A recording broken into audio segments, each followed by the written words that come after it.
what people are complete fucking liars to themselves above all else. That's the truth of the matter. They don't want to be honest with themselves and tell themselves the truth about the person they really are. They want to blow smoke up their own assholes and tell total lies about the person that they really are, instead of confronting that person in the mirror directly, confrontatively, and acknowledging what they have really been a party to. Thank you, Brett, for doing a great job with the title card for this week's show, which is The Public's Misplaced Trust in Mainstream Institutions. And, this is an homage here to the great film, the great science fiction allegorical film about what's going on in today's society, They Live, by John Carpenter. Said, just look at us. Everything is backwards. Everything is upside down. Doctors destroy health. Lawyers destroy justice. Psychiatrists destroy minds. Scientists destroy truth. Major media destroys information. Religions destroy spirituality. And governments destroy freedom. I don't think truer words were ever spoken. And I think this sentiment is, what I'm opening this presentation with, this episode this week with, because I think Elner here accurately encapsulates exactly what is and has been for a long time taking place with the mainstream institutions of our society. And people who don't agree with this quote, I would suggest, are extraordinarily asleep. Now, one of the things I want to say is last week I went pretty hard on people. Okay. I, had a pretty intense blow up on the air, because I'll tell you why. The last couple of shows actually were some of the most,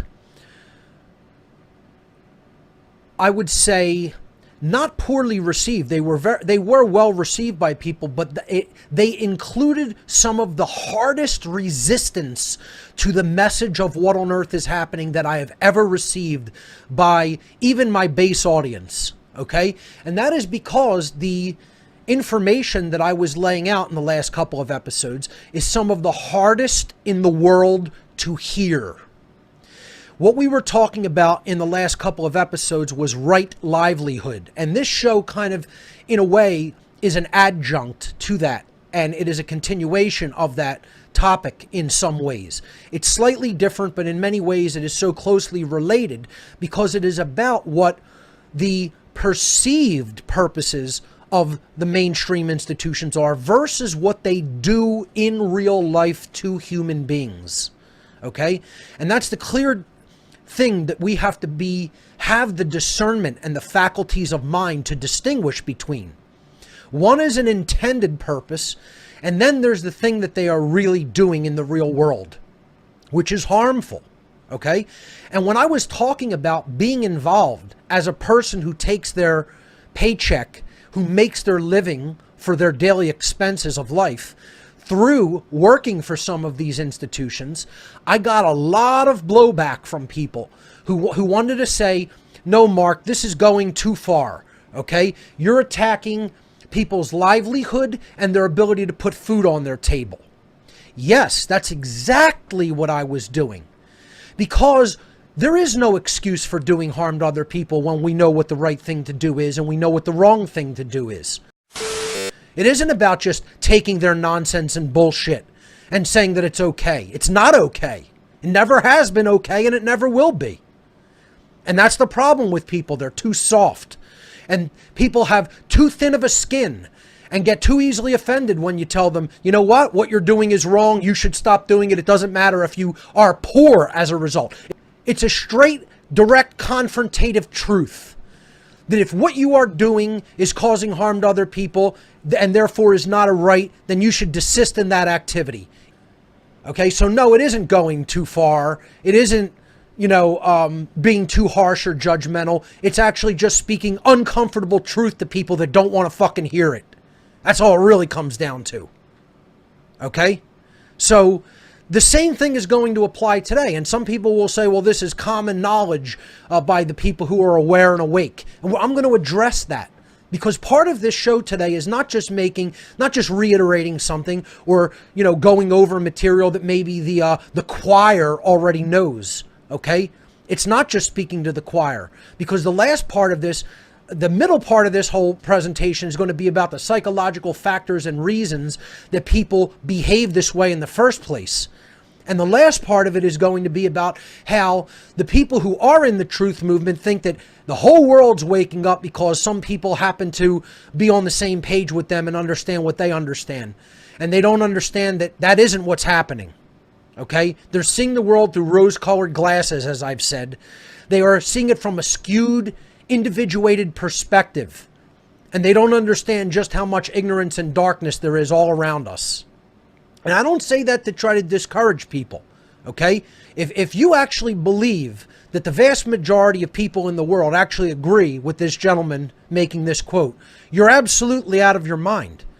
Because the vast majority of the people of this planet absolutely believe that the very institutions that he just mentioned in this quote are their God, are their actual complete God and Savior, and would do anything to protect them and speak about them with the utmost respect and reverence.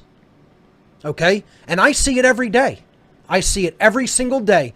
Any place I go in public, nobody is attacking any of these institutions. They believe that the healthcare system is wonderful. They believe the media is trying to tell them the truth. They believe government cares about them and is necessary, and on down the line of brainwashed imbecilism. Okay? And I mean, they're out there in hordes and droves. My own family is the perfect example. I just had a conversation with a family member. I said, I don't even go around the family that much. Okay, just as already an aside, an anecdote. Okay, I don't go around the family that much anymore.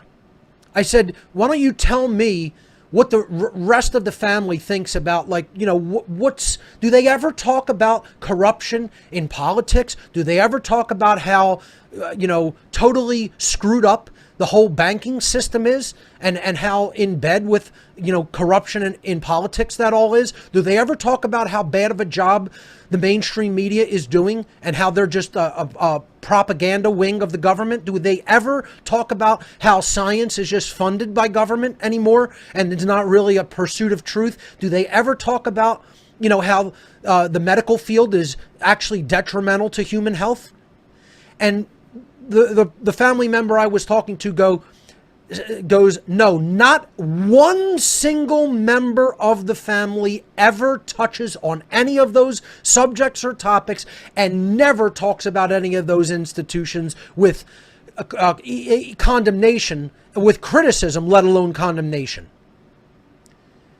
And I would suggest that this is probably the general zeitgeist everywhere.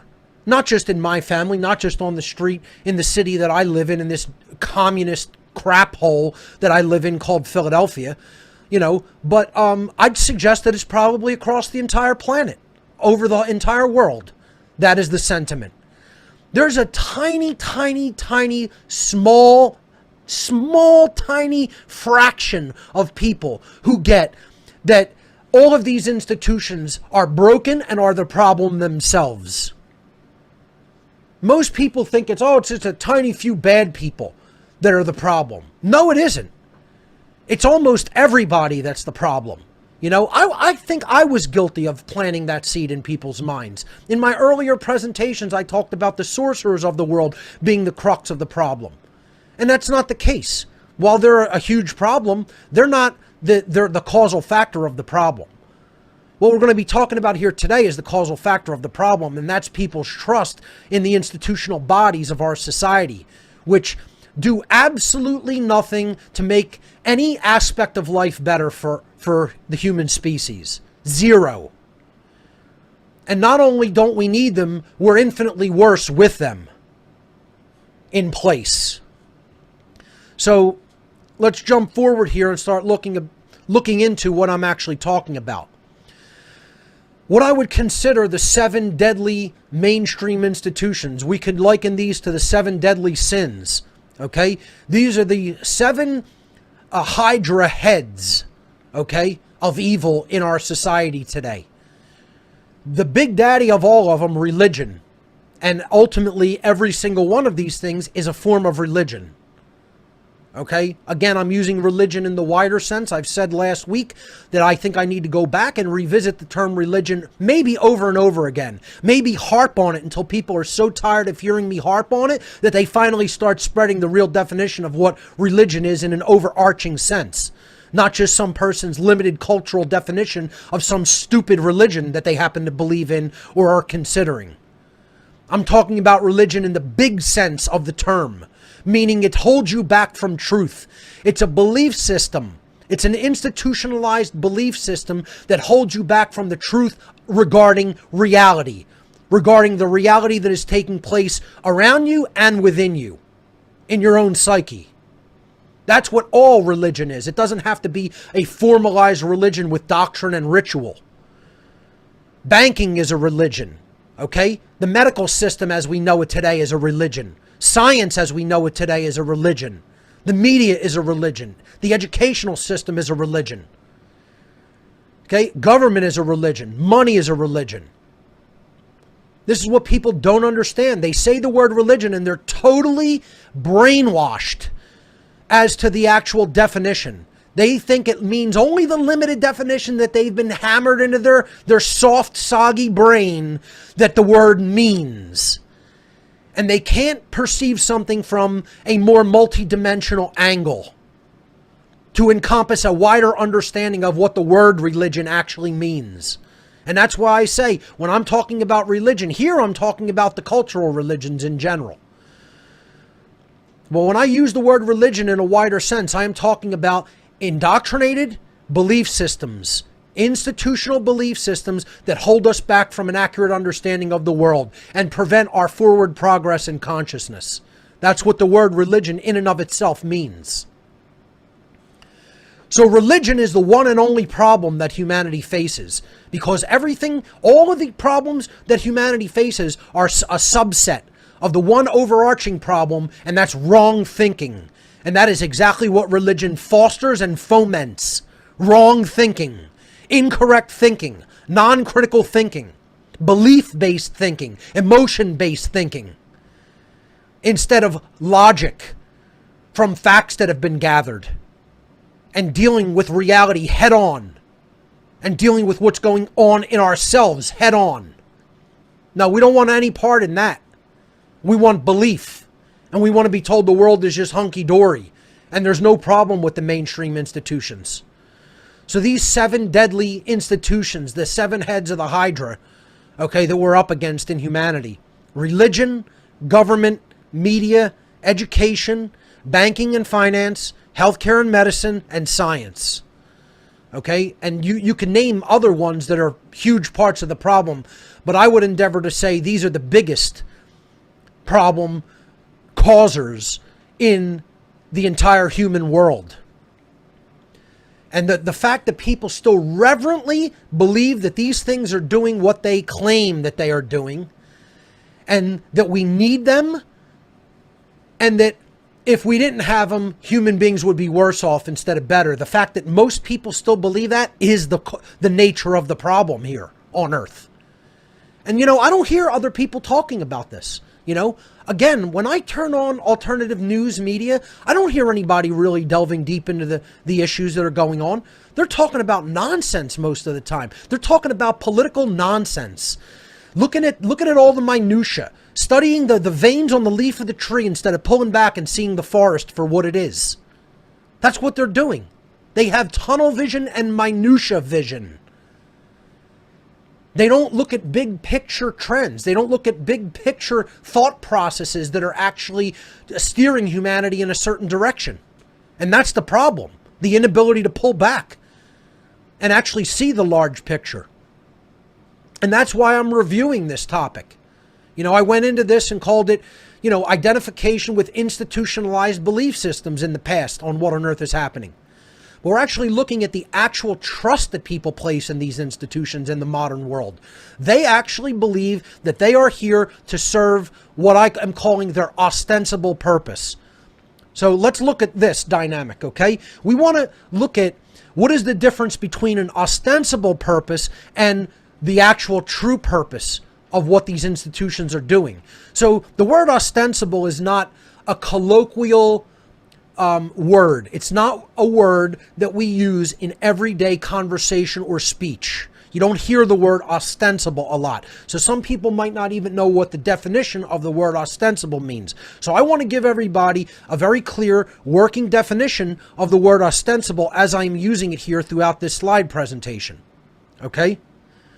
The word ostensible means represented or appearing as such, not actually being what appearance indicates, suggesting an appearance to unaided senses, not borne out by rigorous examination or greater knowledge, based on deceptive resemblance or faulty observation, or influenced by emotions that present a clear view, illusory. I mean, I think that is probably the best definition of ostensible, the best working definition of ostensible that I could possibly lay down. Okay? Represented or appearing as such, meaning it's not actually that thing, it's just appearing to be it. Not actually being what appearance indicates, suggesting an appearance to, here's the key, unaided senses not borne out by rigorous examination or greater knowledge. It means the people who accept the ostensible representation of that thing have not done their homework. They have not actually rigorously examined the thing to determine what it's really doing or what it really is. They're just looking at it cursorily and saying, oh yeah, I believe that that's its real purpose for existing. They're not really delving down below the surface and looking at what's really going on. So they're not doing rigorous investigation, and they don't have greater knowledge to understand what that thing is. Based on deceptive resemblance, meaning it's very much trying to appear as the real thing, but it's not that thing. Okay? Or faulty observation. Here's the key. The people who are looking at these institutions do not have the observational capabilities or discernment to accurately observe what they are doing and what they truly mean, what they truly represent. So they have faulty observation that they're looking at these institutions with. Influenced by emotions that prevent a clear view. Illusory. There you have it. That's exactly what I was talking about. We can't come to the truth of something by just emotionally reacting to it. Okay? You could have emotional reaction. That's perfectly valid. Okay? But you're not going to come to the truth about something through that. At best, what that will do is drive your actions and your behavior to do something about it when you have an emotional adverse reaction regarding how wrong that thing is, or how wrong the setup of that institution is and the harm that it's doing in our society to the people of our society. You could have all the adverse emotional reactions you want once you understand the actual nature of that institution.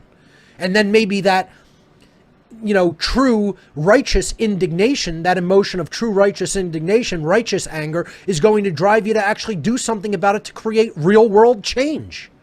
What we are going to do here today is look at the mainstream institutions, and we are going to compare and contrast their ostensible purposes, the purposes that they state that they are there to do, and try to portray to the public that they the role that they are actually fulfilling in society, versus the true purpose of these institutions and what they are really doing through their actions to the people of our society. Okay? All right, so one of the things that I want to say is this is what our society really is like. This is what the average every man and every woman, okay, the average Joe Schmo and Mary Schmo, okay, really look like going through their daily lives, okay? They are wandering through life blindfolded, faulty observation, faulty perceptions, never really knowing what right and wrong are, never really knowing what is good for them and what is truly bad for them, okay? Because of the brainwashing that is done culturally through all the institutions I'm talking about here today. So there is no ability to discern truth on the part of the average member of the population. And the a bigger part of the problem actually is that the people who are awake and aware and understand the material I'm going to present here today actually believe, erroneously believe, because they want to believe that the world is better than it is, because they want hope. They're addicted to the drug called hope. Okay? They want to believe that the average Joe and Mary Schmo actually know what's going on and are aware, just like they're somewhat aware of the nature of the situation that we are in. Okay? The awake person I'm talking about. They're somewhat aware, at least. Okay? Maybe not completely, because they might not know the occult aspects of things, but they're at least aware of the 3D, institutional degradation and corruption aspect of our society. So don't make the mistake of thinking just because you're awake and a large portion of your friends may be awake, to not think that we're in a very, very tiny minority and the vast majority of human beings in the world are exactly in this situation that you see here. So let's look at the granddaddy of them all, that is actually a form of what all the other institutions are, and that's religion. Now, again, we could define religion until the end of time, and people are still going to insist that that's not what it means. Religion does come from the Latin verb religare, and that verb does mean to bind, to hold back by tying, or to thwart from forward progress. The word religion definitively and definitely means that. As a positive connotation, the word religion can mean to reconnect, to rebind to. Okay, that is also an acceptable connotative definition of the word religion. Meaning, if we are exercising true religion, we can reconnect with the truth and with the laws of nature, natural law. Okay, but in the overarching sense that I am always using the word religion as meaning a problem in the world, a problem in society, okay, I am always generally referring to religion in the negative aspect, meaning it's something that holds us back from the truth and holds us back from a forward progress in consciousness. All of the religions of the world, the cultural religions of the world, make these overarching ostensible claims of their purpose. But this is their ostensible purpose, meaning it's not the real thing. It's the one that they want you to believe that they're doing. And that is, religion claims that it is connecting people with God or spirituality, or, quote, reconnecting, which is one of the connotative definitions of the word religion, to reconnect. So do the cultural religions really fulfill that promise? They claim to be showing people a better way of living through a moral way of life, through their allegorical stories, their parables, their, teachings, etc. And that moral way of life would, if it were really be done, would be coming into an accord, living in accordance with natural law, the moral laws of creation. Okay? This is the ostensible purpose of all of the religions of the world, no matter what they are. Okay? They claim we're connecting people to truth, to God, to spirituality, etc. And they say that we're showing people the way that they should really be living because we're showing them how to be a moral person. And I claim a huge crock of bullshit on that ostensible claim. I don't think that's what religion ever has done. I don't think it's what it's doing now. I don't think it's what it's going to do in the future. I don't think it will ever do that. I think that is a claim in name only, okay, or an ostensible purpose. But it isn't the real thing. It isn't what religion really does in the real world of nature to human beings and our society. If you really want to look, religion's been one of the biggest killers of human beings in the history of humanity. One of the things that has started probably more wars than any other dynamic in human society. So let's look at the true purpose of religion. What is it actually really doing in the real world, if we're being honest with ourselves? What people are complete fucking liars to themselves above all else. That's the truth of the matter. They don't want to be honest with themselves and tell themselves the truth about the person they really are. They want to blow smoke up their own assholes.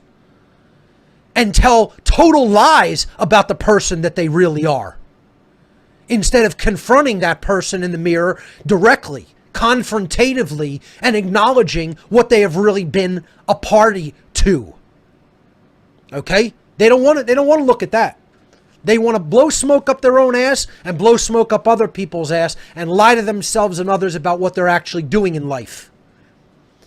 When what they're doing in life is either absolutely nothing and a big crock of garbage, or it's self-serving nonsense, or it's actually harming other individuals, their rights or their property. If we're being honest with ourselves. And that's the key term here. So let's look at religion's true purpose if we're being honest with ourselves. You know? So I think that scares off most people that don't want to be honest with themselves.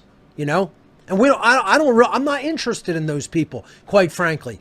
Again, this show has never been about tailoring and baby spoon feeding people and making everybody comfortable and reaching the greatest amount of people. It's never been that. I know that that's never going to be my role or my function in this work. My role is to reach the people who have the will to be honest with themselves, and then who will take this framework and run with it and teach others in whatever way they can. So the true purpose of religion, if we're being honest with ourselves, is to misdirect the spiritual lives of people in order to make them more easily controllable. That's the whole purpose of religion. The whole purpose of religion is to get people hooked on dogma, promises of an afterlife, promises of a savior. Okay? Not to really teach people what real, true morality is. The true purpose is to hide or occult the true moral laws of creation, to hide or occult natural law. Religion is there so that you never really, truly look into what the natural law is of morality in life, in creation, in nature. These institutions are actually different legs of the spider that is the world of the occult, that is the whole network of dark occultism worldwide, that are really the controllers of the world. Religion is just one of their main outlets for the way that they actually perform their mind control upon people. And the true purpose is to get you running in circles of dogma and misunderstanding regarding what true morality is, instead of actually hitting the bullseye and really understanding what natural law is and how it functions in our lives. The true purpose of religion is also to make people more accepting and docile so that they accept government rulership. It's to work upon the right brain, to put people in a state of right brain imbalance, which is belief-based, which is unworthiness-based, meaning, oh, we're such bad people, we're unworthy, only God can save us. Instead of thinking we have to become worthy through taking in knowledge of truth and save ourselves. Oh, no, we have to wait for external forces and external saviors to come and rescue us from our own bullshit ignorance. Yeah, that's how it works, folks. Don't you know? And if we're being honest with ourselves, exactly what I have on this slide here today, folks, is exactly what religion does. Misdirects the spiritual lives of the people of the earth to make them more controllable. It occults true moral law called natural law, and it makes people more accepting and docile through keeping them in the imbalance of the right brain. So, take it for what it's worth, accept it or don't. That's not the ostensible purpose of religion. That's the true reason that the religious institutions are operating on the face of the earth. And everybody will go, oh yeah, it's all the other religions, just not mine. Mine is completely untouched by that corruption. But all the other ones, yeah, they're bad, they're broken, they're corrupt. Just not mine. Mine made it through all the way to the modern world, from the ancient world where these systems of mind control, dogmatic systems of mind control were invented, okay, to enslave humanity. And all the way up to the modern world, every other one got corrupted. Mine just made it through that gauntlet untouched, unscathed. Yeah. Keep lying to yourself, dunce. I mean, this is how stupid people sound. And let me tell you something, folks. People think, oh, the influence of religion isn't as strong as it used to be. You're out of your damn mind if you think so. Religion is as strong, if not stronger, than it ever has been in our society. And it's weaving its spider web into our lives in new and unforeseen ways. You know? Yeah, the dark aspects of the church have infiltrated the whole socialist movement and leftist movement in the United States, and they're raising up total communist Jesus camps. There's tons of them right here in Philadelphia, combining fake-ass Christianity with socialism and communism. You don't think so? You got to just look around and really see what's going on and put your finger on the pulse of it and open your eyes and look around as to what's really taking place and be honest with yourself about it, because most people don't even know this. But let me tell you something. It's going on in just about all the major populated cities of the United States. And religion's on the upswing, not the down. Let's go back. Here we go. Moving forward. Government. My favorite. Everybody's favorite who listens to What on Earth is Happening, right? Once again, not on the wane, completely on the rise. Trusted more than it ever has been in the history of the world.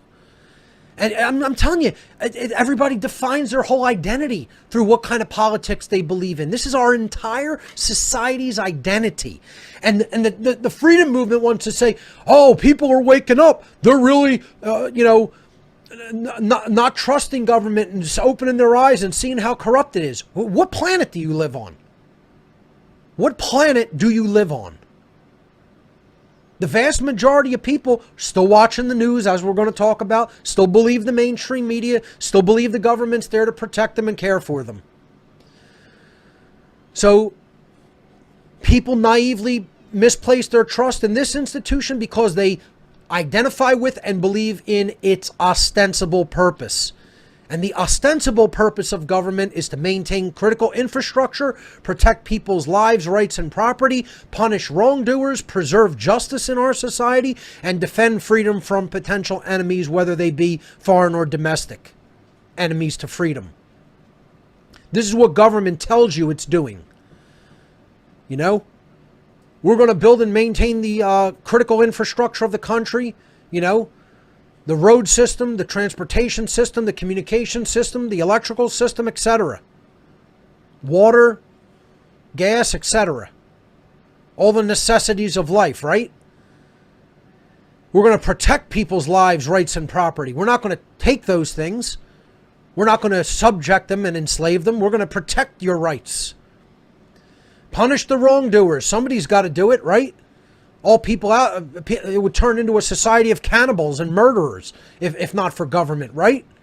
Somebody's got to, bring those wrongdoers to justice and defend our freedom from enemies lurking around every corner. I mean, what kind of a smacked ass does someone have to be to actually believe this nonsense? But yet, that's 98% of probably our entire society. I'm going to say minimum number. 95% of society believes that is the ostensible purpose of government. And they're smacked ass clowns. Period. I mean, there's no polite or nice way to say it. They're brainwashed children who never grew up emotionally, mentally, or spiritually. Never grew up. Stunted child development. So let's look at the true purpose of government if we're being honest with ourselves. Once again, you could lie to yourselves all day if you want, but if we're going to get down to the meat and potatoes of this, if we're going to get down to the nitty gritty, and we're going to really tell ourselves the truth, this is what government is here on the earth to actually do. The true purpose of government is to control and ultimately enslave the people who are its subjects. Government sees itself, the people in government sees itself as a master class of commanders of other people, lawmakers, those who others must obey or be punished for not obeying. And you know what that's called, folks? I don't care what name you want to give it. That's called slavery. You want to euphemize it? You can euphemize it in whatever way your little naive, tiny, broken, and thin-skinned mind, wants to euphemize it as. But if you're a big boy and a big girl, you're going to call government for what it is and stop euphemizing it and saying that it's some other thing. You're going to say exactly what it is, and that's slavery. That's what government is. It's one class of people who are masters, who believe they have the moral right to issue commands to others that they call laws, which are often arbitrary, often conflicting, often the different things in different places and different times, which makes them completely morally relative and not in keeping with the moral laws of creation, which do not change with time or location, and are not relative, and are not subjective. The real laws of morality are objective. So that's what government's really doing, folks. If we're being honest with ourselves, it is enslaving humanity. The true purpose of government is to dictate commands called laws to protect its own interests and limit any threat to its continued control. That's what government wants to do. That's its primary purpose. To continue to survive, to continue to grow, and to continue to limit the freedom of others so that any threat that those others may pose to its continuation is limited and or disposed. And that's what laws are for. And that's why there's more and more of them every single day. The third true purpose of government is to conduct abject violence in the name of safety and security, getting the naive children that are its slaves to believe that it's protecting them and keeping them safe, when in fact all it's really doing is conducting abject violence in other areas to take resources that it wants, or to shut down rights, shut down freedom. And let me tell you something, folks. It's not in here. Police and military are not in this list of the 7 deadly institutions, but they are part of government. Obviously, you have to take note of that. This is what I'm talking about. These are the conductors of the abject violence. These are the people that actually perform it. The order followers. You know, all government is one huge chain of obedience. Up from the order, at the top, the order givers, to all the way at the bottom, the order followers, the police and the military. Order following trash. The dogs of the commanders at the highest end of government, and those who really are the occultists, the dark occultists, who sit enthroned behind, in the shadows, behind ostensible government power. So the people who are really conducting the actual behaviors are the ones who are getting hit karmically the hardest, as the karmic clowns of the controller class at the highest ends of government and the occult. They call them their dogs, their pets, their animals. That's what they call the police and military. And yet they're just all too happy, like a slavering dog, just, with its tongue hanging out, saliva dripping down. Tell me what to do next, master. I mean, just think about that for a minute. Not to belabor the whole topic of order followers. We've done whole shows on that, but just what kind of a person who even considers themselves a human being, let alone considers themselves men, are going to make their job, make their life. Can you imagine saying, I'm going to make my life just doing the behaviors that other people command me to do? I mean, what kind of a total ass retard do you have to be to think like that? Seriously. How broken does your brain and soul, and most of all your heart, have to be to just say to yourself, what my entire life is going to consist of is, I am going to stop thinking for myself about what's right and wrong, and I'm going to listen to what other people tell me to do as far as my actual behavior is concerned. Could you imagine? And you think you're a man with courage?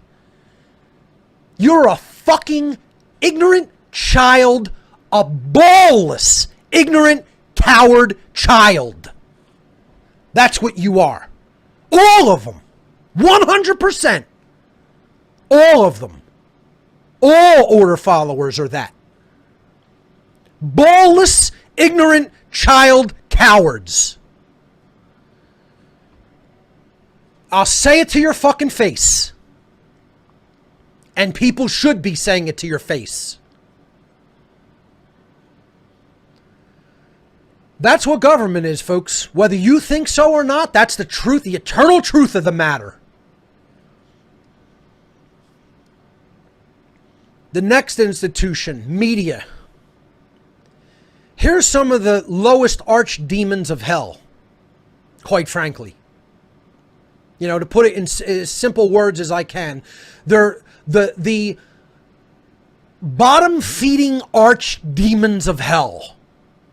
That's who these people are. If there's anybody that I think are like even lower than the order followers, it's the media. I personally don't think so. I think the order followers are the lowest of the low. They're the scumbags of the scumbags. But the media are right down there with them. Because what these people are, paid liars. That's what they've always been. But that's not what the public thinks. That's not what the mainstream public thinks. And folks, I'm trying to explain to you today what your work is.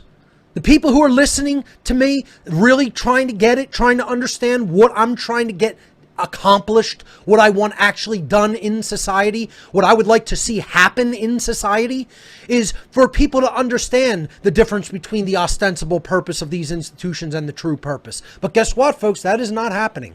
If you believe that that is occurring and happening, you yourself are a naive child, a naive, ignorant child. All you have to do is do some social experiments. See, most people just don't even have the courage or the balls to do that.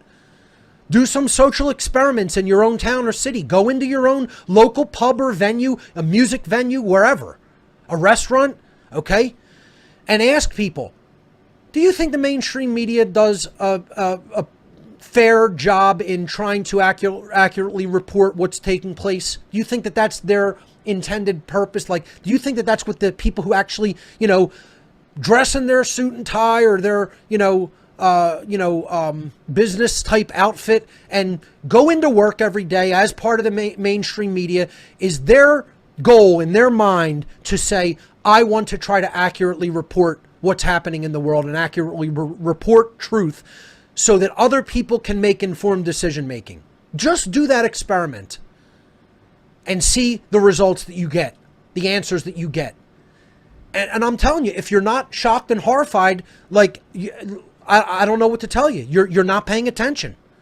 You're not paying attention to the zeitgeist. The zeitgeist, the general mindset and worldview of the people all around us. You think because you've seen through the facade that other people have, and it's not the case. And it isn't that you could say, oh, numbers are growing slowly. No, it does. It's not that numbers are growing slowly. Percentages are staying the same as the population grows. That's why some more people are aware of this, because the population is growing. But if you actually looked at percentages, they're not really changing. This is why the great work is not succeeding. The potential teachers are not coming forward in courage and speaking the truth to the average member of the public. Like I said, I asked a family member, does anybody ever complain about the mainstream media? No, they watch it. I go into family members' homes. They're watching the 6 o'clock news around dinner time, perking their ear up when they hear something that they think interests them, and nodding their head, believing that that's what's going on. You believe that? But I'm telling you, it's everywhere. I'm not doing this to try to... People will go, oh, I'm somehow an agent working for the dark side because I'm telling people all these bad things about what's going on in society. I'm trying to accurately portray what I see.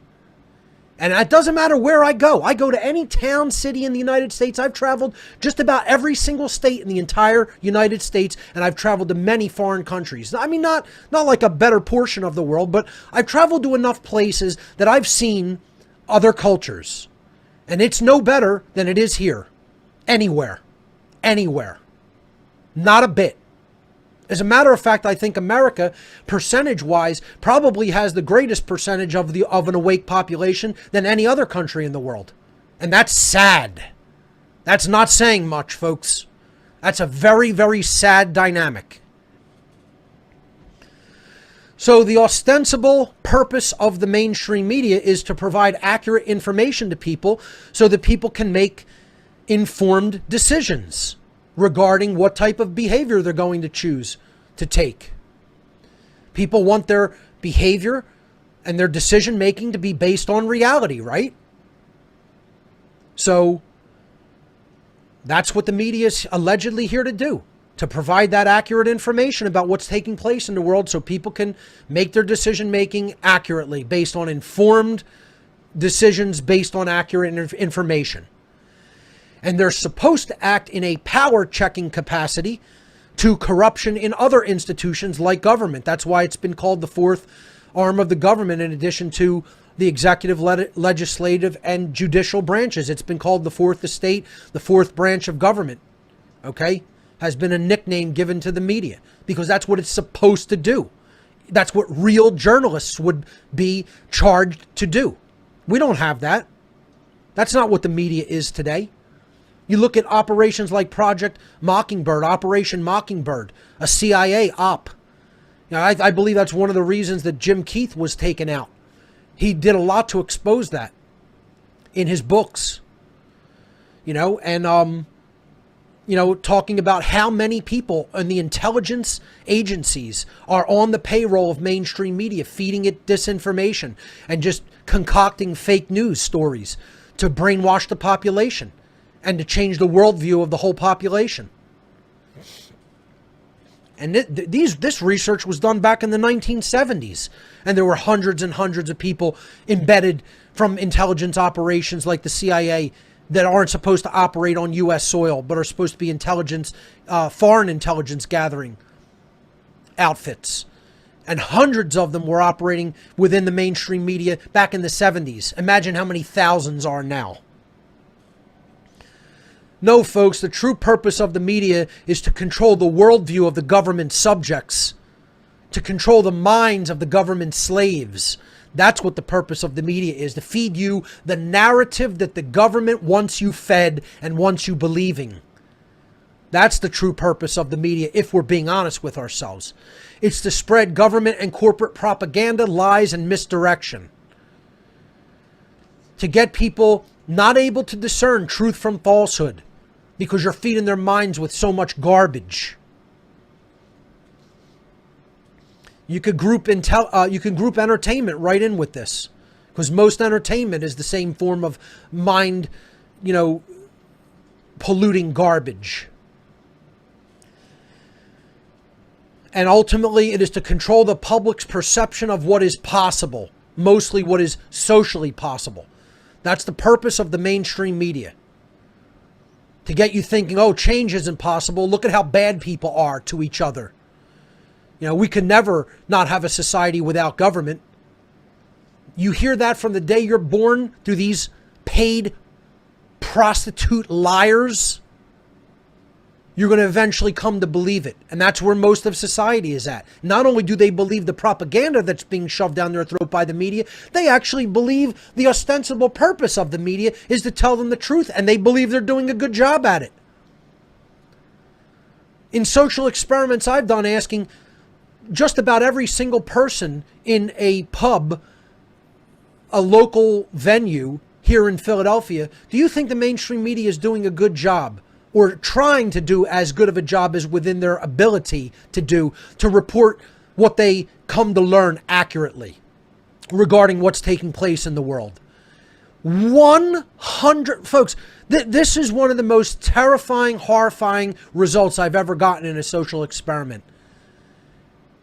In a pub that is also a music venue in the just past like the Northern Liberties area, maybe up toward the North Philly area of the city, which is somewhat of a hipster area these days. Myself and a friend did a small social experiment asking people, do they actually believe the media are trying to tell people the truth to the best of their ability? 100% of the people in the pub said yes, they are. Every single individual, every single one. Not one person said, no, I think they're paid liars and they don't care about anything but their paycheck. Not one, zero. Not one person. And people think the world's waking up. And let me tell you something, folks. I'll bet you I'd go do it all over again and get the same exact result. Because this population is asleep. Hardcore asleep.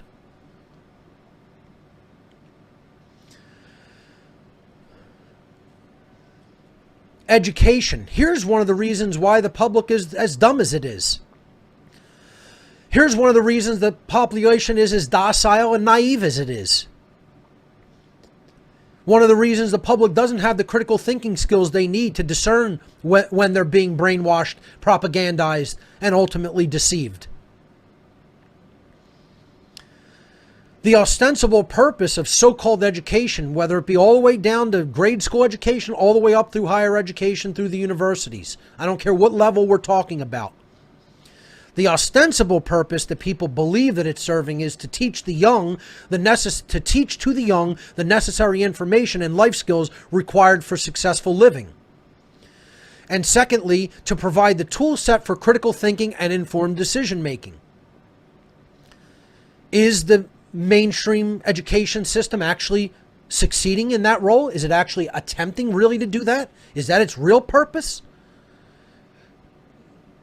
And I'll tell you what, you go and ask people. I'll go and ask friends of friends, family members who are involved.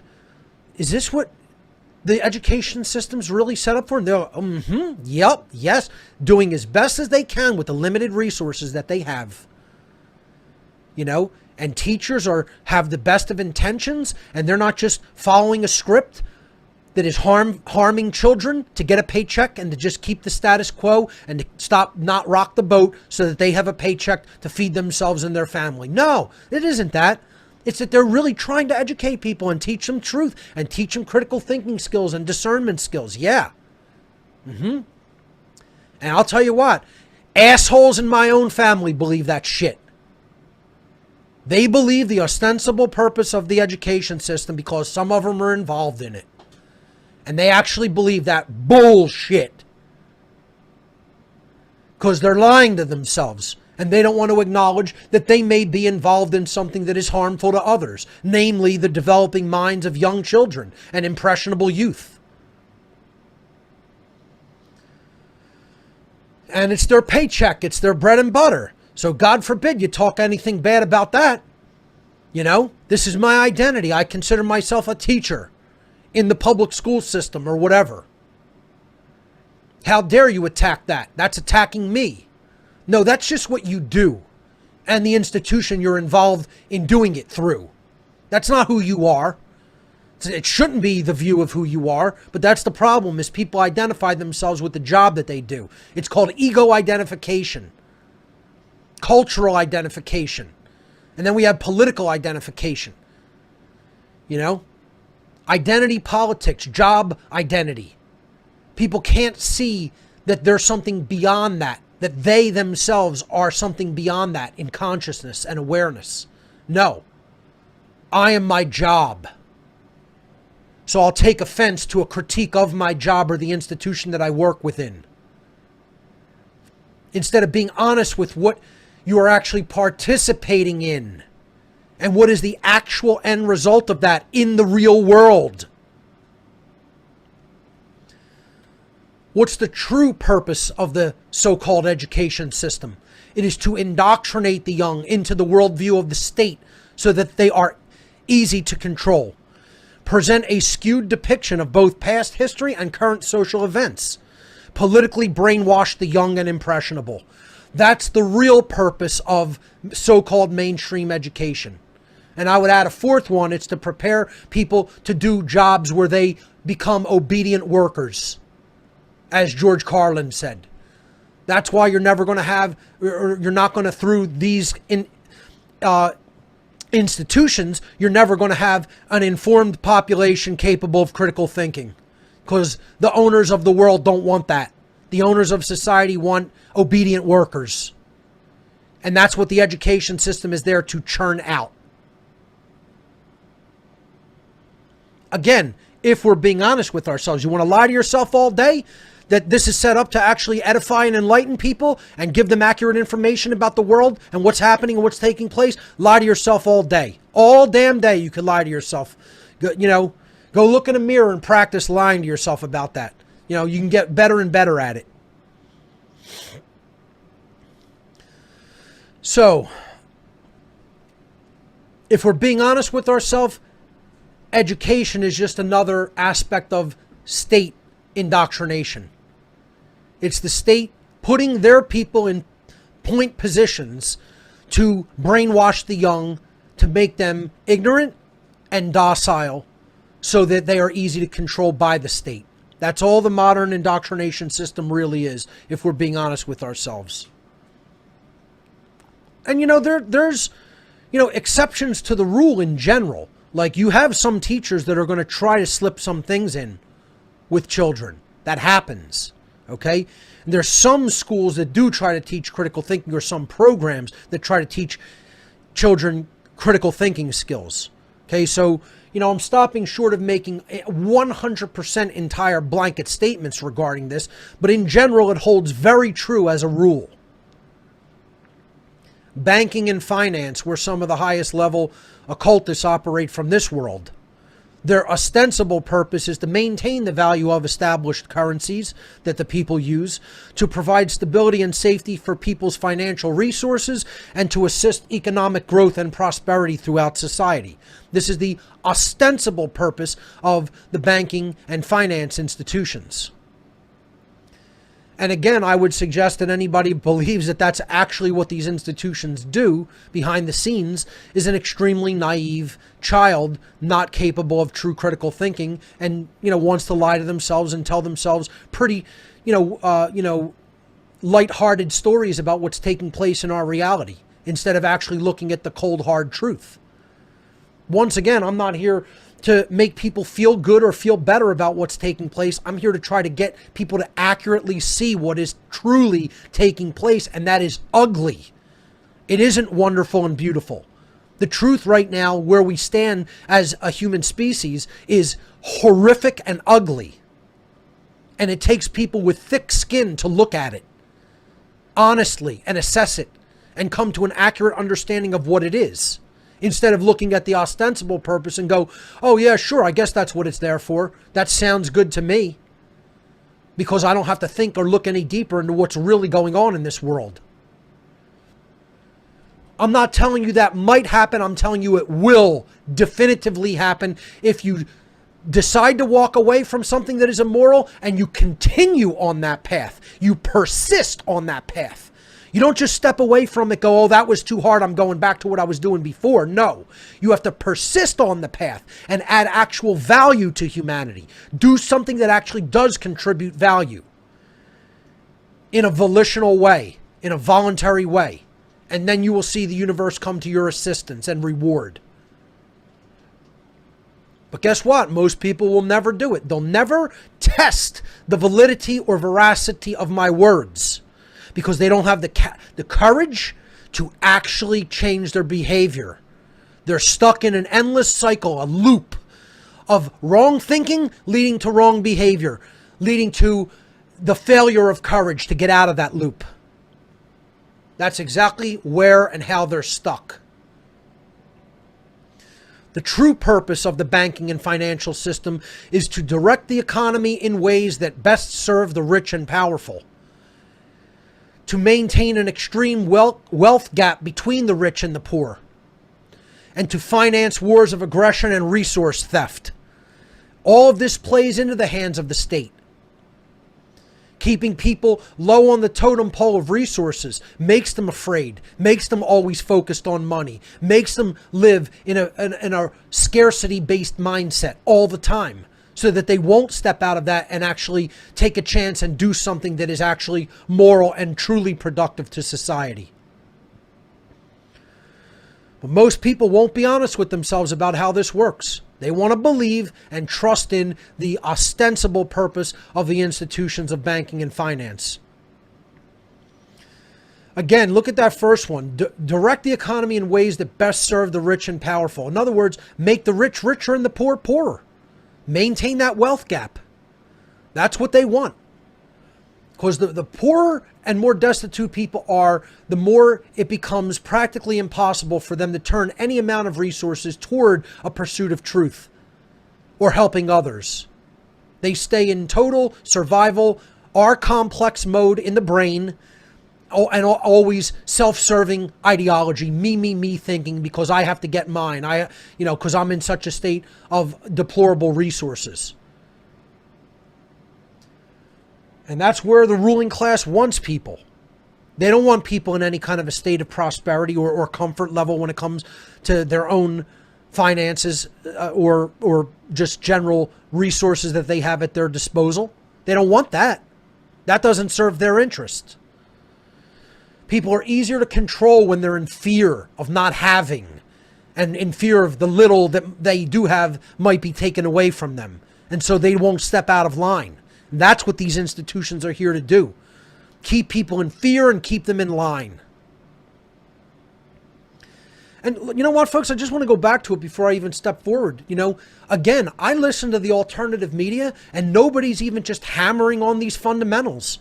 They're out in space, talking about nonsense. I mean, I just hear more and more and more nonsense. Talking about the paranormal and ghosts and, what the afterlife might be and the flat earth nonsense and, the secret space program, this and that. And just can't we get down to brass tacks and really look at what's really taking place that is truly affecting the lives of other people in the very real 3D world first? I'm not saying never get into all of that, but this is all I hear. I can't even turn on the alternative media anymore and hear anything about the government doesn't give a shit about you or your life. The banks they're not doing anything to rectify the economy or help people to actually get up off of their feet financially. They're there to control you and enslave you. They're not even talking about the enslavement of humanity anymore. I never turn on one piece of alternative media where one other human being utters the phrase, government is slavery. I'm the only person on the surface of the earth that I hear doing that. And people want to wonder why I'm in a bitter mood, having done this for 12 fucking years of my life, to try to spread this message of truth and make people aware, and the alternative media is talking about the fucking flat earth? No, I have no right to be bitter. None whatsoever. Because a bunch of smacked asses is who we have to work with on our team. And guess what? If you're not one of those, I'm not talking about you. All these people want to get offended by me saying this. If it doesn't apply to you, you should take no offense. I'm not talking about everybody. It doesn't apply to everybody. It talks about the people who aren't doing a good job explaining the truth about the world to people. If you are doing a good job doing that, wonderful. We need more people like you. But if that's not you, I am talking about you being a smacked ass, not really talking about what's important. But I'll tell you what, most of the alternative media that I turn on, their heads up their ass. They're not doing any kind of a good job whatsoever in it really explaining the dynamics that are going on socially and especially psychologically. And then most of all, they're doing a crap job explaining what's going on spiritually because they know nothing about the occult. And they think they have the dynamic figured out. That's the dangerous part. They think they have all the information that they need, and they do not. So let's look at the last couple of institutions, of worldly institutions. People completely misplace their trust in a naive capacity, like little misguided children. The healthcare or medicine industry, the ostensible purpose of which is to nurture and maintain optimal health for the population, provide medical treatments and care services for the sick, and research new methods for treating and healing diseases. Is that really what the so-called health care industry is doing?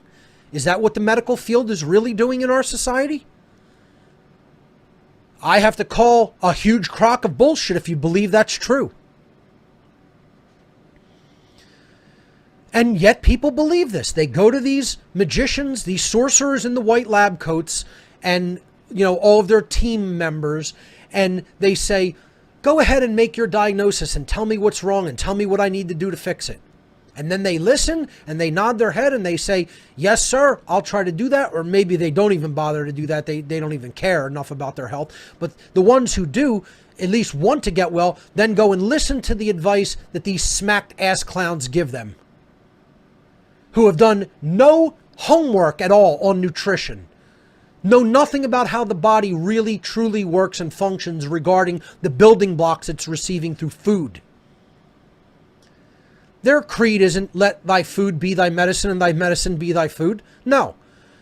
They have the Newtonian paradigm of false science operating in their brain. Everything is a mechanized process and a machine, because matter is prime and there's no such thing as spirit. And all we have to do is look at how the mechanized function works, and then we make it work the way we want it to by surgery and or pharmaceuticals. That's all. So we're going to actually chemically make the machine do something, like a action-reaction based process, and that's going to treat this patient, and that's going to get down to what's ailing them and fix it. And people believe this shit. See, this is my entire family, is that sick patient laying on the bed. Almost every member of my entire family believing the utter sewage that is being dribbled out of the mouth of the doctor and nurse, telling them what they need to do, or the medicines, quote unquote medicine, poison that they should say that they need to be taking, or the surgeries that they need to have. But never uttering one word about proper nutrition. Zero. Never once. Never talk about give the body the building blocks that it needs to maintain optimum health. You have to give it what it needs to do repair work on the body, and then health will follow. You never hear that one time ever, because that takes you right out of that hospital bed.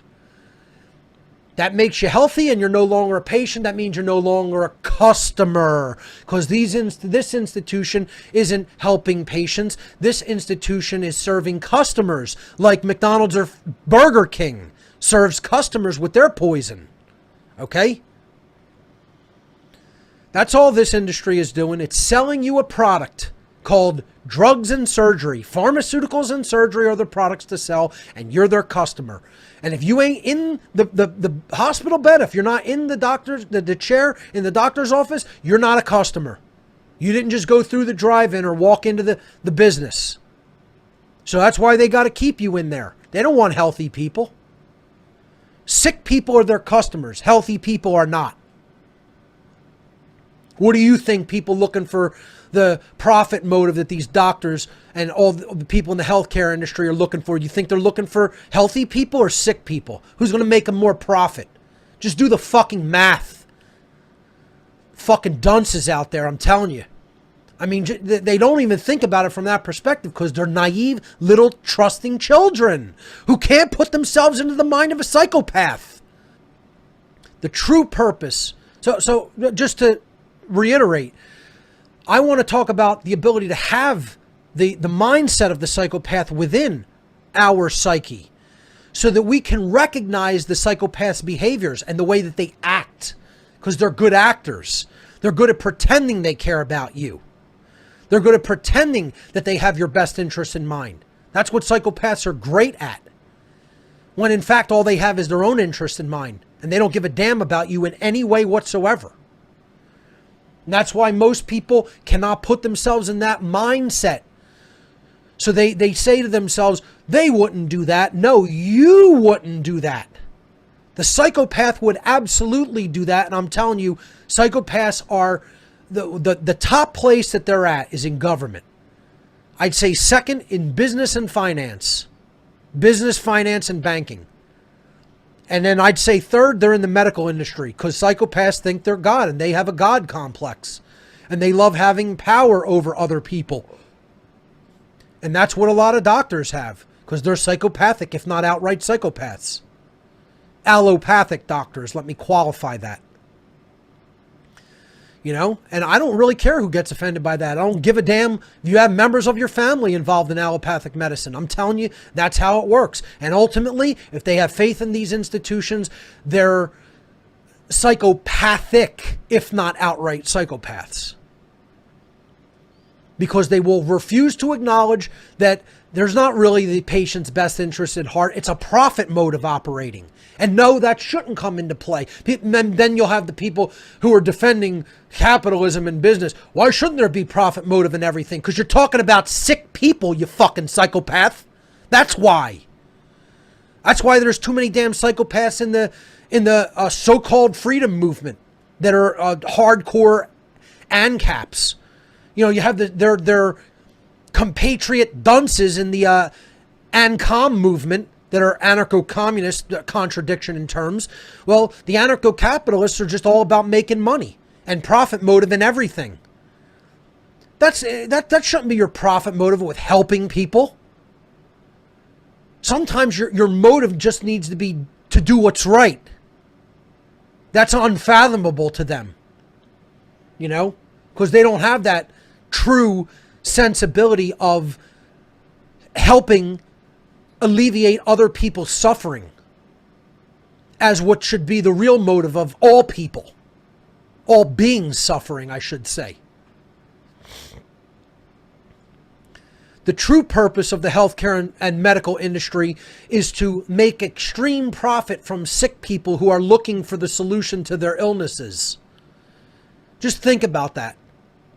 That's what their main motivation is. Make extreme profit from sick people who are looking for the solution to their illnesses. So you're garnering their trust in your bullshit Rockefeller protocols of medicine, which haven't done anything except make people infinitely sicker in our world.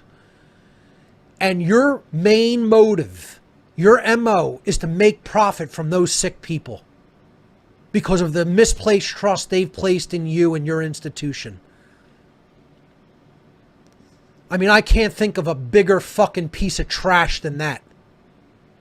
You know? But that they're all over the place. These people are all over the place. And the ultimate goal of the healthcare and medical industry is to undermine the general health of society by providing false treatments in the form of pharmaceuticals, surgery, etc., and other ineffectual treatments which do not address the underlying causal factors of illness. They treat the symptom instead of actually going to the underlying cause and treating the illness from that level of causation. And that's deliberate because they know if they treat it from the level of causation with natural applications, especially nutritional applications, they won't have sick patients to make them rich anymore. They know this. And they're trash for knowing it and pretending like they don't and going along to just make as much profit as they can through their sick, psychopathic Rockefeller protocols. That's the true purpose that the medical industry is fulfilling in our world today, if we're being honest with ourselves. And finally, the seventh of the seven-headed hydra, the seven deadly institutions of our modern world, is science, which I should call scientism. But I'm just referring to it as, in general, the scientific institutions, the institutions of science. And their ostensible purpose is to pursue and learn the truth regarding the qualities and workings of nature through accurate discovery methods, accurate discovery methodologies. This would mean actually applying the true scientific methodology, the trivium, toward the process of observation and learning, and then coming to accurate conclusions and then publishing those conclusions. That's not what's happening in society. Okay? That's the ostensible purpose. That's what science should be doing. But that isn't what the institutions of modern science are doing. Their ostensible purpose would also be to conduct experiments to prove or disprove theories and hypotheses about the workings of nature and human beings, and then to publish the results of such learning to the public so that the public may be accurately informed regarding the findings of the scientific institutions. We don't have that. We have government-funded science through grant money that is fudging data and results to give to the public the results that the government wants given to the public. That's largely what we have. And also to prop up the other industries like the medical industry, the healthcare industry, the pharmaceutical industry, big agri, etc. That's all we have. You know, we don't have real science taking place in our world through the true scientific methodology. We have scientism, dogmatic forms of science that are conducted through government grant research money within strict boundaries and limits of what's on limits for discovery and what's strictly off limits for discovery and even research and looking into. The true purpose of modern science, or scientism as I call it, is to act as a research and development arm of government to provide new technological means of controlling the public. That's the number one area that science is involved with in today's world. And its true purpose is to skew and misdirect the public's perception and worldview regarding what is possible in the natural world. They don't want people understanding what's possible regarding free energy technology, regarding what Tesla tried to do for the world. They don't want people understanding the device that Stan Meyer created to run, transportation on water that is and completely sustainable and unpolluting. They don't want that. They want to try to tell you that's not possible, even though it's already been done. And the technology suppressed and the people inventing it killed to protect the interests of big oil.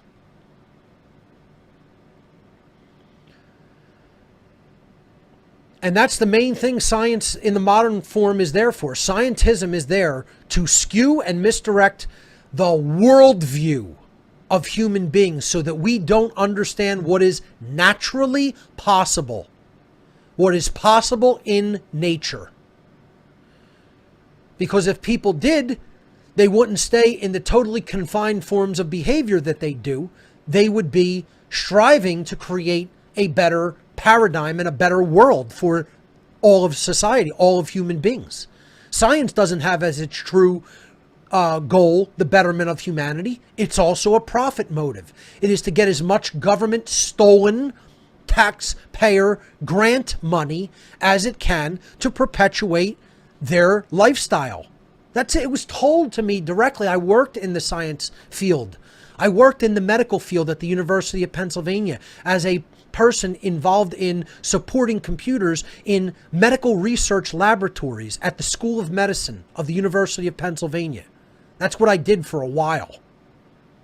And I heard conversations there and heads of research, laboratory research departments saying, don't ever dare look for a cure. We don't look for cures here. We try to find treatments through potential pharmaceuticals because that's what will keep the grant money coming in and that's what will keep this department in business. Heard a head of a department say this to a lab researcher. And people want to say science is there to actually discover truth about how nature actually works, about the wheel work of nature, and then publish the results to people to improve society. You are a dumb, naive dunce if you actually believe that's the true purpose of the institutions of science that are operating in the modern world.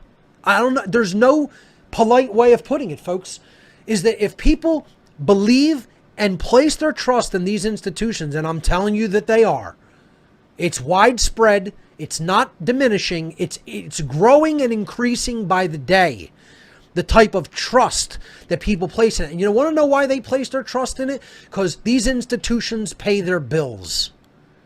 So to say I don't trust them is to say, ultimately, I want my money fucked with. And nobody wants to do that because they're chicken shit cowards. That's the reason. That's the answer. Most people won't step away from their source of income because they're chicken shit cowards. See, nobody else will say that. You'll not hear that on any other alternative media program. You won't hear it. You'll only hear it from Mark Passio on What on Earth is Happening. That's the only place. I'll tell you what, I listen to tons and tons of alternative media, and I'll never hear one of the assholes on giving any of that information that they think is so important ever say that to anybody. You want to know why? They're afraid they're going to lose their support. I don't give a shit if not one person ever donates to me ever again. I stand in the truth. And the universe will come to my assistance even if no one individual as a human being will. So be it. You get offended? Turn this shit off. How about that? You think I crossed the line? I don't give a fuck. I'm speaking hardcore truth that no one else will, boys and girls. And I'll continue to do it till the day I leave this shithole planet that's been turned into a shithole.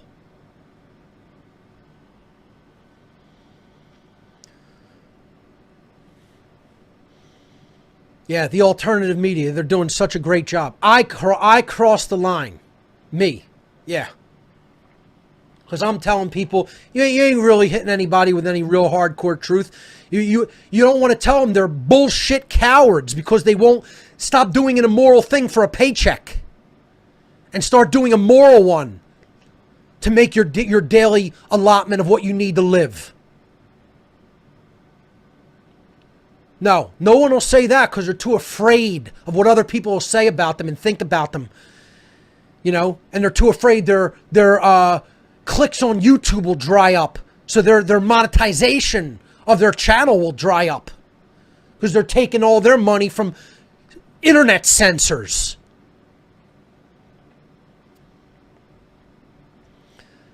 This is a slide that I put in my Tesla and Humanity's Missing Paradigm Shift presentation that I delivered at the Tesla Science Foundation's Tesla Conference 2019 in New York at the New Yorker Hotel earlier this year, back in February, or I think it was January. And the slide posed the question, why hasn't the paradigm shift that the whole New Age movement and spiritualist movement back in the 1990s was heralding that was going to happen? It was coming in the year 2000 or 2012, you know? We're going to see a massive paradigm shift. Yeah. Everybody's going to be thinking differently. Our institutions are going to be different. The world as we know it will completely change. Life on Earth will be completely different. We're moving into a new world, a new age. Everything's going to be better. We're going to have, technology assisting humanity instead of acting as a detriment to it. People are going to know spiritual truths about what's been going on in the world. They're going to see institutions completely differently. Oh, it's going to be such a wonderful place. We're going to make so much progress in consciousness. We're practically going to build a paradise here on this planet. The paradigm shift, they called it. Crock of shit, I call it. Because it never happened. It was some bullshit promise that people were selling people hopium about to make money on. See, I'm not making any profit from selling people on hope, in case you haven't noticed. People are donating to me because I add value to their lives through telling them the harsh truth that no one else will.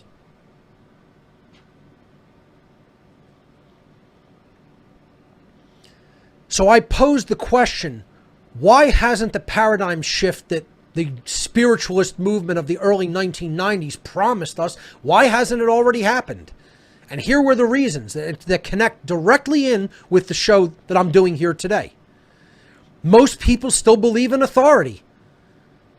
Most people still believe, quote, authority and government are morally legitimate and necessary, and still believe in the false left-right political paradigm. They believe in the institution of government. They believe in the absolute bullshit notion called authority vested in human beings, and they believe government is morally legitimate, has a morally legitimate reason to exist, and is necessary to control people. And the vast majority still believe in the false left-right political paradigm. which are all total crocks of illusory bullshit. Most people still believe the mainstream media and its pundits are telling them anything resembling truth and trying to bring any value to their life by helping them make informed decision makings through accuracy of information. Most people in the world still believe that the purpose of mainstream science, which I call scientism, is a genuine search for truth and the betterment of humanity through the understanding of nature and the development of new technologies. Most people still believe that the purpose of the so-called education system is to edify and enlighten people through genuine knowledge. I want to go back to mainstream media again because the social experiment, I just really can't get it out of my head of how horrific the end results were. That people were actually saying that they thought the media just somehow gets things wrong. They don't always have their facts straight. They're actually trying to report the truth, but sometimes they just don't have all their ducks in a row and they just don't have all their facts straight. And so they give inaccurate information to people believing that it was accurate at the time. Yeah, that's what it is. They're just so well intentioned. And they just, at the time, had some things wrong. And so they reported things to the best of their ability and knowledge. And then they later realized that what they were saying, it might not have been true. And oh, sorry. Yeah, that's how it works. I mean, could you imagine the childish mindset? The childish, dunce-like, naive, overly trusting mindset. Just out there openly saying, please just deceive me. I'll just take it. Just shove the hose down my throat and turn the faucet on. I can't get it down the gullet fast enough. Going back to the final slide about the missing paradigm shift that should have already happened but has nowhere near happened.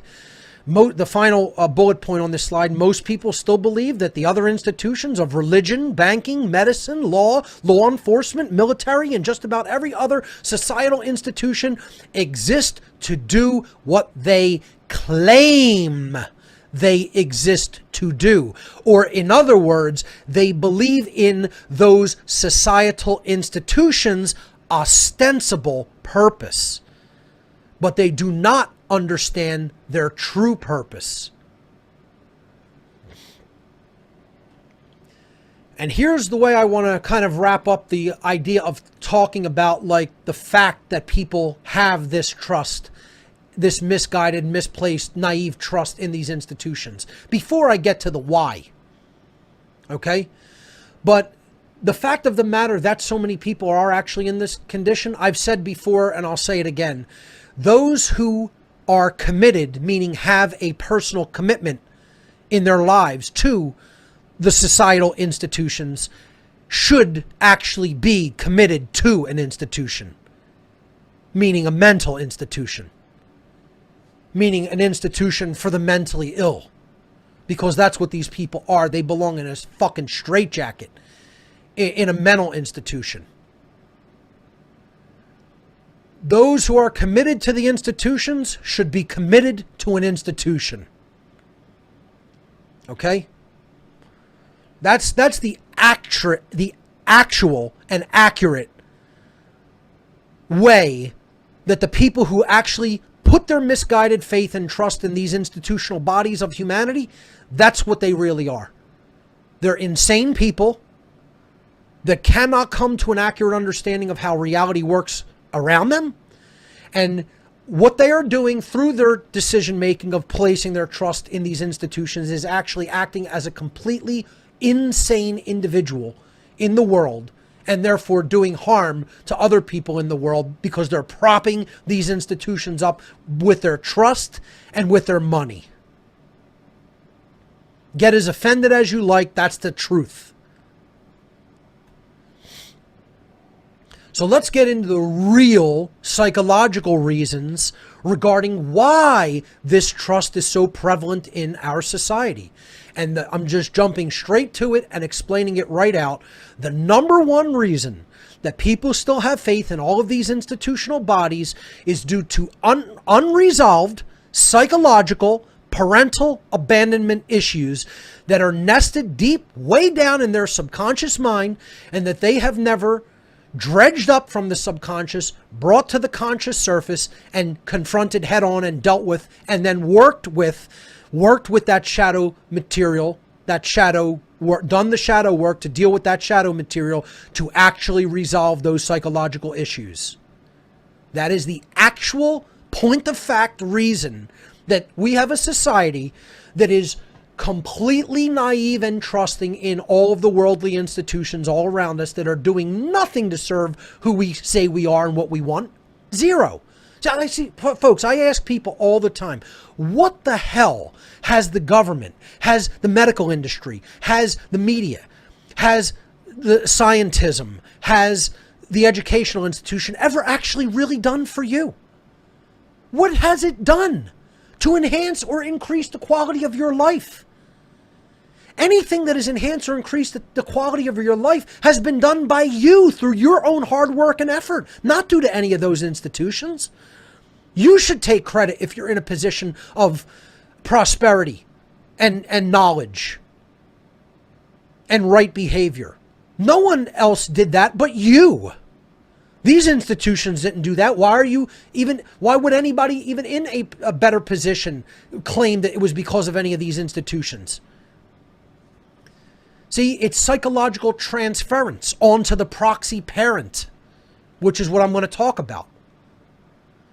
And most people have never studied psychology 1 second in their lives, so they don't have any understanding about how this works. They think it's random, or it's just monetary incentive. A lot of it is monetary incentive, but it goes much deeper than that from a psychological point of view. And the real reason is unresolved parental abandonment issues. Now, obviously, there's two parents. Every single one of us, regardless of how we may identify, has two biological parents. Otherwise, we wouldn't be here. Give me a moment. I want to take some of my watermelon juice here.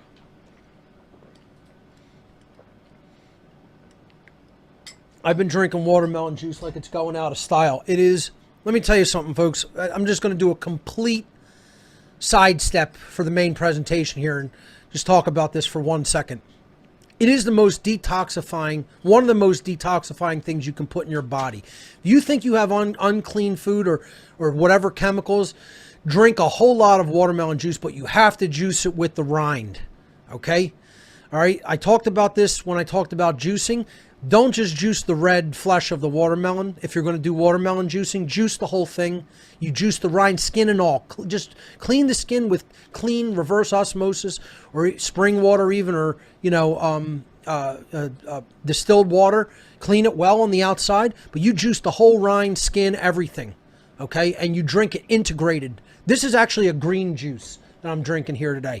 I know it looks bright pink, reddish, okay? But let me tell you something. This is a green juice because of juicing the skin and the rind where all of the phytonutrients and detoxifying nutrients are at. And you drink decent quantities of that, I'm telling you, it's going to pull out just about all of the negative toxins that you're accruing in your body. It's a diuretic. It'll make you pee, but it's a good thing, okay? That's flushing toxins. So back to the presentation. Biologically, folks, we all have two parents, okay? Man and woman. Otherwise, you're not creating that child, okay? I know lots of people are going to take offense just by that biological, natural statement, okay? So we all have a father and we all have a mother. Otherwise, we wouldn't exist on this planet, okay? So the first form of parental abandonment is motherly parental abandonment. When in whatever form a mother is not present or not doing her job as a mother. Okay, we went into this in the past. I'm not going to reiterate what constitutes parental abandonment. Okay, so you can get that on former shows that I talked about that as a main topic.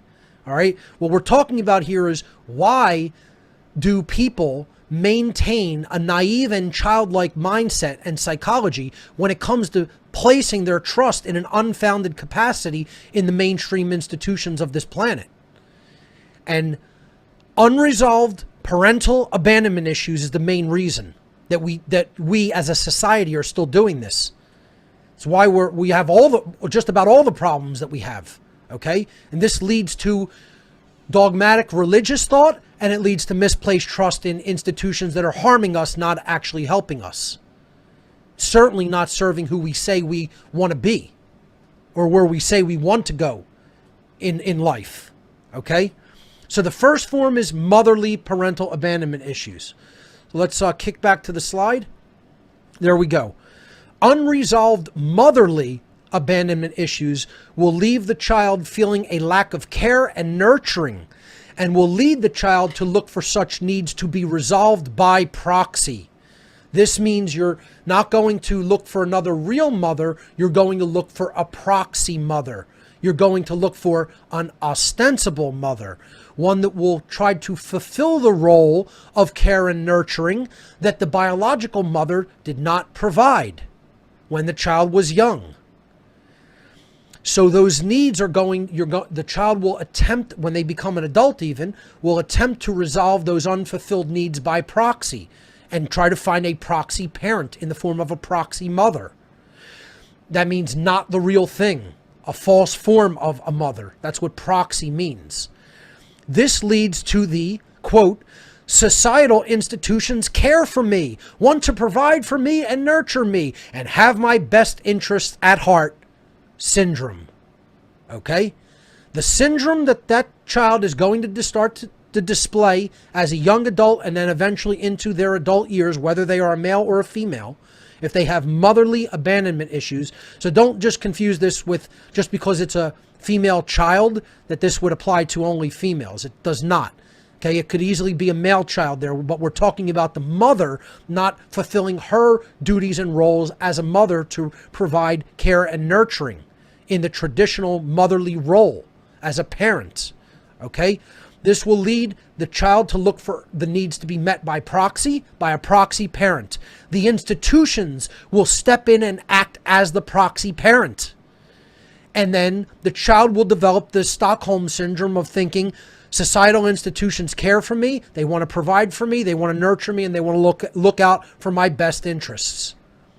And this is how you have, largely, this is the left when it comes to government. And I would say largely these are leftists in the political paradigm in general. Okay? But, you know, these issues span all of the institutional bodies, and it's why people are still in that naive psychological state, like children, no matter how old they are biologically, placing misplaced trust in institutional bodies that are in our society and believing they have their interests at heart when they do not. Now, conversely, we have fatherly parental abandonment issues that go on psychologically. And again, this just is an apropos image that I found that I thought, went along with the concept of a child being ignored. It could easily be a male child there. Okay, so don't just think it's just the father ignoring a girl. Okay, both of the examples, there were female children, but it could be a male or female child. Just I'm trying to make that clear so people don't misconstrue the imagery. Okay, but we're talking about fatherly abandonment issues of any gender child. Okay, and what happens in that instance is the unresolved fatherly abandonment issues will leave the child feeling a lack of protection, direction, and discipline in their lives. And this will lead the child to look for such needs to be resolved by proxy, by a proxy father. The institutions will act in that capacity as a proxy father parent. Okay? This leads to the, quote, societal institutions protect me. They want to keep me safe and secure, and life would be chaos without them syndrome. Okay? So it does the same thing, but in the opposite aspect. The child grows up to be an adult thinking these institutions that are acting as the proxy parent because of their unresolved psychological parental abandonment issues in the daddy aspect, that when unresolved, they think this institution, subconsciously, their subconscious mind replaces the father with the institution as a proxy father, and they think this institution has to be here to protect me, to keep me safe, to keep me secure. And if it didn't exist, life would be abject chaos without it. And nothing could be farther from the truth. It's doing the exact opposite of those things. It's making life actually less secure, less safe, with less rights, with less freedoms. It's not securing any of those things. But because people haven't done the actual homework and haven't actually done upon their own psyches the psychological shadow work, which the occult and occult practices can help them to learn about and then actually enact. And you could call them spiritual practices, but really we're talking about occulted aspects of the self, those which have been deliberately hidden and not talked about, not brought forward to resolve deep down embedded subconscious psychological trauma, because all these institutions don't want that trauma resolved, because they know it's the underlying causal factor of why so much trust is placed in their institution to begin with. They don't want that dealt with and healed. They want it to remain occulted, hidden, nested way down deep in the subconscious mind, where it can manipulate and control people and get them to dance like puppets on strings, which is exactly what we have in our society. This is the real reason, folks. This is the real causal factor of why this trust is not only so present, why it's growing every day. Trust in these institutions is not breaking down, folks. That was a promise that did not go fulfilled. Trust in these institutions. Folks, I wish you could just come and walk with me. Just walk, take a nightly walk with me and just listen. The problem is a lot of people, they don't do enough interaction with other human beings. They sit in their house, they watch their screen, whatever form of screen, whatever Black Mirror you're staring into today. That's all. But they don't go out and interact and talk to people and just try to observe the zeitgeist, try to observe what's going on mentally with other human beings all around us. Most people don't do that. This is what I try to make my work. Now, that doesn't mean that I get into heated debates and conversations with them. Sometimes it's just listening. I'm an eavesdropper. I'll be honest with you. When I go out in public, I eavesdrop. I listen to and you could say, oh, that's not respecting other people's privacy. They're in a public space. I'll listen to what they talk about. And it is the epitome of jackassitude. Okay? Quote me on that. The average person is just drooling nonsense all day long. Never saying anything of substance. Never, ever complaining or talking about the failure of societal institutions. If they have anything to say about these things, it's in praise, because maybe their job depends on it. But you take a walk with me out societally and you just listen to what people have to say, and you'll just see it's all people who just have 100% faith and trust that what's going on around them is for their betterment and best interests. That's how naive and childish they are. And it's because the vast majority of people in our society are still little children whose mommies and daddies failed them, did not pay enough attention to them, did not care for them or nurture them, did not spend enough time with them, did not teach them properly, did not truly raise them morally, and did not protect them and direct them and discipline them. We have a society of grown children with deep-seated, deeply nested parental abandonment issues. And that is the reason we have a society that is completely misplacing their trust in worldly institutions that absolutely are doing nothing really but destroying them and enslaving them long term. So let's move away from addressing not only the what is happening. Now we talked about the why it is happening, but let's talk about the perception of it by the so-called conscious community. And I'm going to wrap up on these couple of slides, and then we'll go to your calls for the duration of the show. Picture this individual in the middle of this circle of people that is depicted in red here in the center of the circle as somebody who is largely conscious and awake, who knows about the degradation and corruption within these institutional bodies, but yet hasn't woken up to the point where they're really, truly, accurately engaging the real proportions and numbers of what's really going on in all of society regarding the awakening of the public mind. And so they think, wow, because the people that I am hanging around with on a daily basis and interacting with on social media on a daily basis happen to understand some of the things, at least that I understand, that means the whole world is waking up and coming into a place of consciousness and awareness. And pretty soon the whole world's going to be changing for the better. But it's a deadly inaccurate conclusion to ascribe that same level of awakening to people outside of those small, tiny, minuscule little social circles that they always dwell in and never really leave. Because this is, now let's go back to the slide because I want to show this, go back full screen, I want to show this animation, okay? Because what this really means is they're not seeing the forest for the trees. They're surrounded by that circle of people and they can't see past them. But what lies past their little inner circle of people?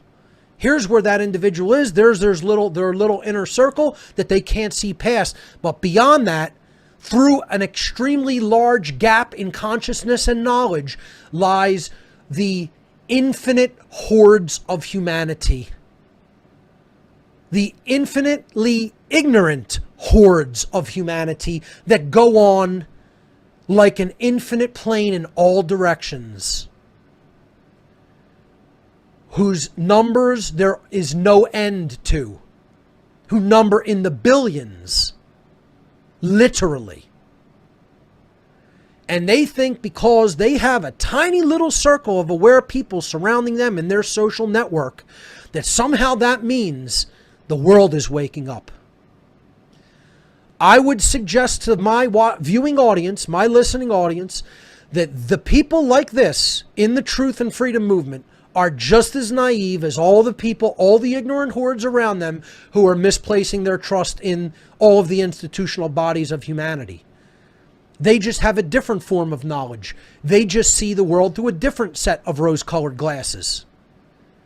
They can't see the truth which surrounds them because of their naivete, and they're being hooked on hopium. Their narrow and nearsighted vision skews their perception from the truth. And you know what that serves to do? It skews their perception from what their work is to do, and that's why they largely don't do it. That's one of the main reasons they don't actually step onto the spiritual battlefield and do the great work, because they think they're being properly informed that their little social media group is accurately portraying the dynamics of all of humanity, and it most certainly is not. And there's an infinite amount more work to be done, and we have to take the rose-colored glasses off and look at the world for what it really is, beyond the comfort of our little social circles. And with that message, as sobering as it may be, I'll end the formal presentation for today's show. So, see past the inner circle of what you want to see to what is really taking place, and then you'll understand what your work is to do. All right, let's see. Let me try to bring in somebody new that we haven't really heard from. Let's see. Let's go to AWOL Gypsy. AWOL Gypsy, you are live on What on Earth is Happening, episode number 213. Welcome. Hey, Mark, can you hear me okay? Yes, I can. Oh, great. Hey, Mark, thank you very, very much for taking my call.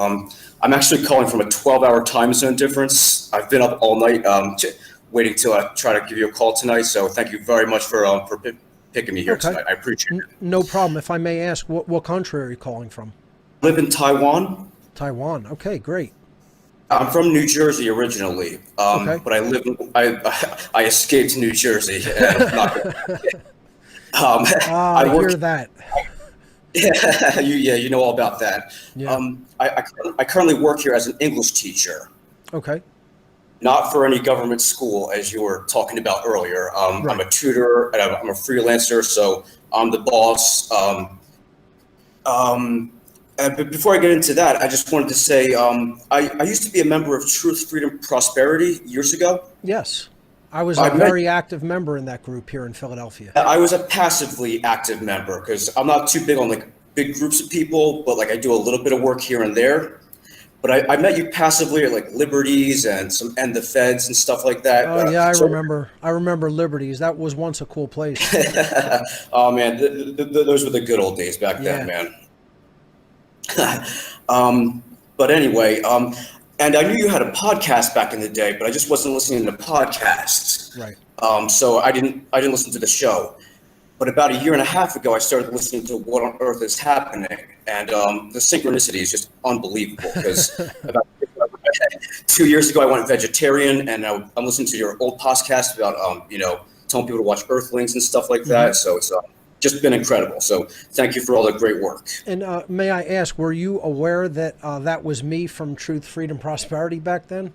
I guess you heard it in some of the ads that I did for that group in the podcast, but were you initially aware?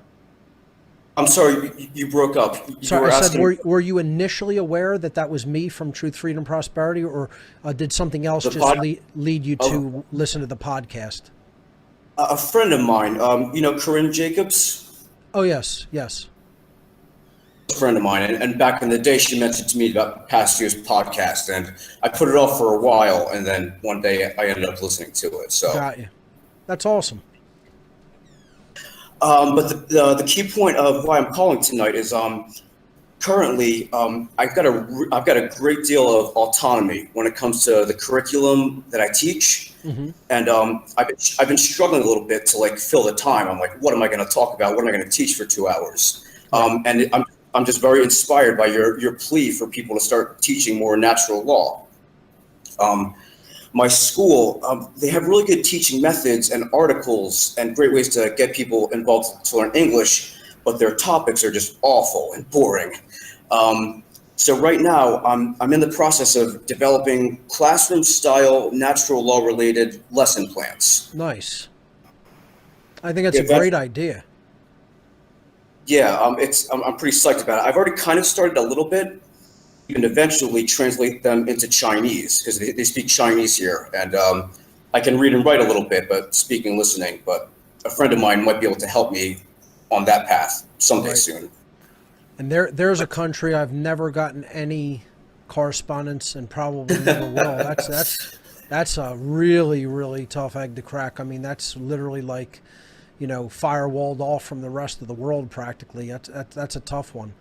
But I'm really glad to see that you might be putting a project like that together all the way out in Taiwan. That's fantastic. Well, Taiwan is a bit different from China. Taiwan's it's a more or less open society. All the liberties that America has. It's communist China. It's communist China. You have to stay the hell away from. Right. Exactly.